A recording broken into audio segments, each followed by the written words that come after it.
Sox split their opening set with the A's in Tokyo. They could have won both, but were without their ace Josh Beckett, currently seen here recovering from a nasty bout of seconds. It's part of Major League Baseball's plan to grow the game abroad. But baseball's been popular in Japan since the 1950s. The relaxed pace and genteel nature attracted many fans who could slip in and out of radiation-induced comas without really missing much. You see, it's the same sport here as there. 2 teams on the field, 3 strikes and you're out, 4 balls and you're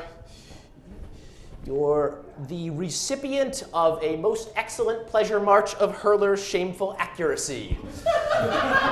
Some differences, of course. Some differences. Games are played entirely in futuristic domes, depicting the 1970s idea of what the 1990s would be. Sean, the Sox have 2 Japanese players on the team, right? Absolutely. Rightio. Daisuke Matsuzaka started Tuesday, lasting just 5 innings, walking 5 hitters and throwing nearly 100 pitches. Not so stellar. To be fair, though, he might be feeling the pressure from the return home or the fact that the Red Sox want a lot out of him without Mr. Beckett or Curt Schilling. The team did pay a $51.1 million posting fee for Matsuzaka, a number so high it translates to infinite yen. He's also one of their top national icons. The Sox also feature all-star Hideki Okajima, who, according to published reports recently, is also Japanese.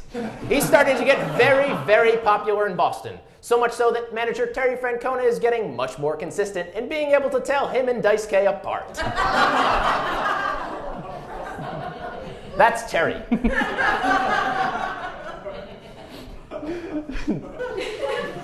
I understand, and I know athletes want to face off against the best in the world. Absolutely. Athletes love that. My grandfather, as a matter of fact, was a second baseman for the old St. Louis Browns, and it was his dying wish to play alongside the great black players of his era and see just how much they would have kicked his ass. Integrating players from the Negro Leagues was one of the best things to ever happen to baseball, but this isn't the same thing. Japan's baseball future will involve the only aspect of international trade from which they receive no benefit. The best baseball player, for example, they gave us was Ichiro Suzuki. The best we gave them? Tom Selleck. Now, as long as we can keep the league separate, we can continue to fight the menace of Asian economic power with the one thing we've got plenty of: mediocrity. Sean, why don't you just give us a recap or show some highlights from the actual game? Yes, I'd love to, but no, I'm afraid not. Because of the crush of Japanese and American media for this game, we weren't able to get the rights to show replays. However, some of us younger members of the news staff have studied the games and come up with a stunningly accurate representation. I think you're going to be really impressed. Can we show that right now? Why not? Yeah, let's see what you guys have come up with. I'm excited. Great.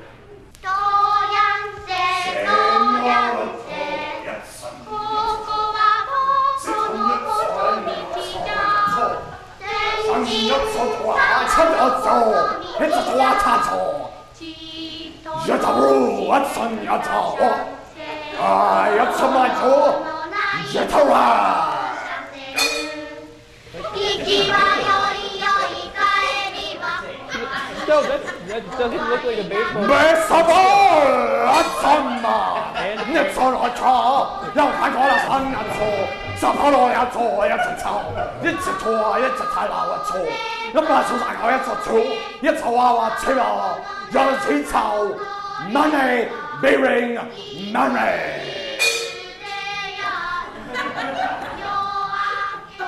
So, Sean, not only did you guys come up with something that in no way resembles the game, but is also a little bit racist. JR, please. That's just sophisticated Boston Newsnet technology. Don't be afraid of the future. And that is all the time we have this evening on Boston Newsnet.